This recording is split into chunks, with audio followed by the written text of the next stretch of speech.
Animal Farm is a satirical allegory of the Russian Revolution by George Orwell.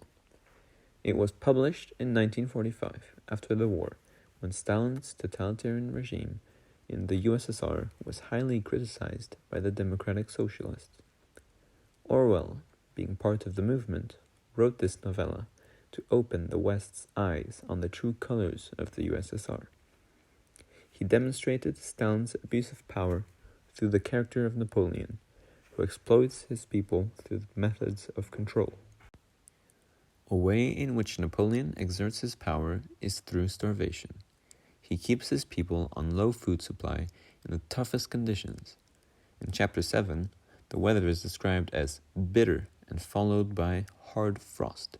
Not only do these acute descriptions exemplify the extent of the harsh conditions the workers are submitted to, but also makes the reader empathetic towards the animal, as we know that any animal who absented himself will have his rations reduced, leaving them no choice but to work in such conditions.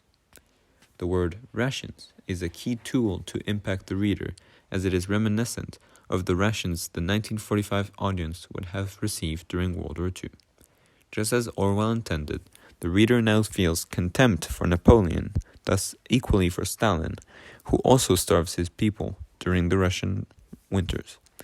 This method of making his people weak does in fact make the animals less susceptible to rebel. However, it is surely not the most effective method of control, since the animals have previously rebelled against Jones while still being underfed.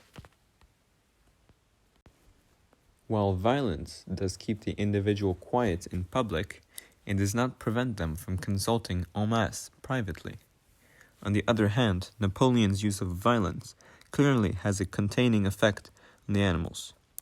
The dogs are utilized to show Napoleon's military force, drawing parallels to the Russian secret services, like the NKVD, who, during the Great Purges of 36-38, tortured innocent victims under accusations of alleged breaking of Article 58, counter-revolutionary activities, forcing them to confess to their crimes and execute them. The dogs also executed several animals, while no animals opposed it. It is described that they promptly tore their throats out, giving vivid and gory visuals of the scene. The animals later crept out, conveying the confusion, shock, and fear that the animals now feel, showing us the full extent of Napoleon's control. However, as stated, controlling a group of individuals through fear and violence solely does not assert the boar's power, as long as it is not justified. The previous example could have easily triggered a revolution in Jones' time. However, the key difference is that Jones' oppression and beatings were not justified and lacked good reasons.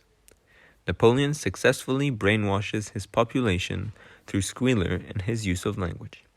For example, he justifies the pigs' monopoly over the milk and apples by leading the animals to his wanted conclusions. Through hypophoras like, "What would happen if we pigs failed our duty? Jones would come back." They are presented with two options: wanting Jones back or not, the logical answer which Squealer made blatantly obvious. The main issue here is that the animals fail to decipher the fallacy in the argument, as not giving the pigs apples will not make Jones come back. This lack of judgments from the animals' part Orwell wants to denounce, as he shows us that if the animals had seen the pigs' abuse of power, they should have gotten rid of their leader already.